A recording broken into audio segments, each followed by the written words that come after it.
Now that we've discussed the history and structural and economic aspects among other elements of gaming, let's discuss the practices and communities that are present amongst gamers. Just as the more technical aspects of gaming are imperative to the activity, active involvement is required. These actions are more configurative than interpretive, says Eskelinen in a 2001 study. This means that those who play the games can contribute in creating or organizing them as well. This broader topic of gaming practices and communities will discuss considering games and violence, games and participatory culture, collaboration, and co-option, and through a case study looking at video game addiction. First, let's discuss games and violence. Eric Harris and Dylan Klebold, the perpetrators in the Columbine shooting in 1999, were deeply involved in video gaming, often playing games associated with violence like Doom and Quake for up to hours a day. Because they were so invested in video game culture, especially those which were violent, many began pointing to violence in games as a factor in the massacre. The Columbine massacre was soon used to link computer games and violence. The main arguments for this point involve that computer or video games cause real violence, and that it desensitizes people to violence, making it more acceptable. Despite the conclusions drawn in the aftermath of the Columbine massacre, there is no evidence produced in meta-analysis studies that support the claim that video games lead to increased violence. Research proving this theory is flawed because it goes off the assumption of how children and young people learn. Henry Jenkins reports there is no actual increased violence in society, which would be expected considering the exponential increase in consumption of video games. The Pew Research Center states that violent crimes have decreased 51% since the 1990s. The Pew Research Center also states that in a Gallup survey conducted between 1993 and 2018 that over 60% of Americans believe there is more crime in the United States than the year prior. These statistics exemplify the misconceptions many Americans have regarding violence in America. If Americans aren't even fully aware of this issue, how are they to make judgments regarding the role of video games on this violence? Video games also have ratings, which are based on what is considered age-appropriate. If a parent is concerned about what video games their child is accessing, they should make sure that they are choosing video games within ratings that are appropriate for their age. Now moving on to games and participatory culture, collaboration and co-option. Henry Jenkins defines participatory culture as a culture with relatively low barriers to artistic expression and civic engagement, strong support for creating and sharing one's creations, and some type of informal mentorship whereby what is known by most experience is passed along to novices. Games play a key role in online participatory culture.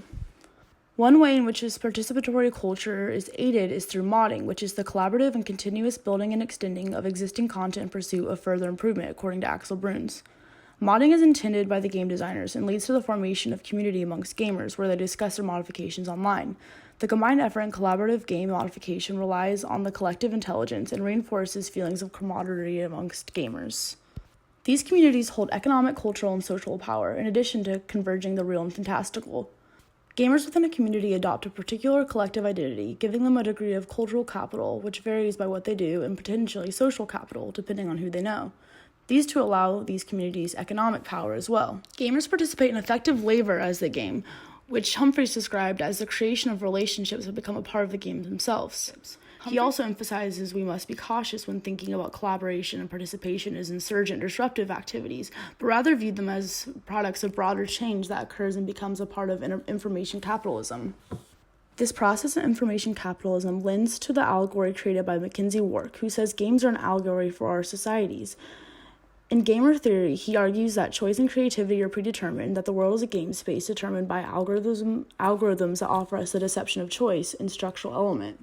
Though elements of gaming support information capitalism, there are games that are ambiguously contributing to shifts that accompany a digital commons, which is understood as a non-priority space and resource that all members of a community can use, but no one person can own. Now let's look at the case study which investigates whether or not games are addictive. Cuss and Griffiths describe gaming disorders as developing across a continuum, beginning with risk factors or etiology, manifesting in certain symptoms or pathology, and involving certain ramifications. There are personality traits, motivations, and structural game characteristics that are associated with game addictions. Symptoms of video game addiction include preoccupation with the game, feeling better when playing the game, increased game usage, feeling urged to play, experiencing conflict before playing, and inability to stop playing. These symptoms are included in the DSM-V manual. Studies investigating video game addiction have different results. Provalesky et al. Examined the validity of the DSM-V criteria by looking at 19,000 participants in the US, Canada, UK, and Germany. The results found that only 0.3 to 1% of the overall population is impacted by video game addiction. And then within the study itself, 2 out of 3 participants showed no sign of video game addiction. Grohol, who writes on internet reversely, in a study conducted by Wang et al. in 2014 in South Asia, it was found that 15.6% of participants qualified as addicted based on the same game addiction enchantment, disillusionment, and balance. Exemplified it was also found that addiction rate correlated, which was extremely popular in the summer of 2016, and became less so as it passed, games and having family conflicts. Grohol, who writes on internet addiction, says that gaming addiction is known to fluctuate, meaning that one may be extremely enthused by a game at 1 minute, but grow less so as time passes. He summarized game addiction in 3 phases: enchantment, disillusionment, and balance, exemplified in the Pokemon Go app, which was extremely popular in the summer of 2016, became less so as it passed. Because users were able to regulate their use of the Pokemon Go app, eventually establishing balance, questions are raised regarding the validity of video game addiction. Because gamers learn to use their games in moderation after a time, is internet addiction real, or is it merely an attempt to stir the public? Since this textbook was published in 2016, gaming has entered the mainstream in an unprecedented way. Gamers and streamers hold their own sort of celebrity status that is new in the gaming world, and through live streaming, gaming is being watched by certain demographics similarly to how they would watch TV. In a ResearchGate article published by authors Jamie Woodcock and Mark Johnson, it is said that the total minutes watched on Twitch, a streaming service, increased from 292 billion total minutes in 2016 to 350 billion total minutes in 2017. This insane growth took place only over a single year and has only continued to grow since. Not only has the time increased on these streaming services, but the number of streaming services themselves have also increased. Popular platforms include Twitch, YouTube Gaming, Hitbox TV, and Merative. These various live streaming services allow for the diversification and competition within the gaming industry. Because gaming has become more mainstream and offers additional avenues for engagement, it has also become more lucrative on both a wide scale and for individual creators.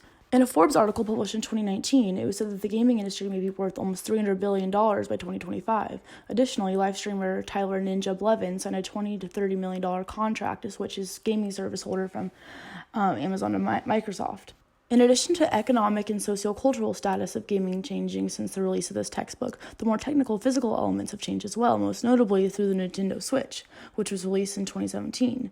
The Nintendo Switch is a hybrid of sorts in that it can be used as a home console as well as a portable device, and revolutionized the gaming world due to its accessible and compact nature.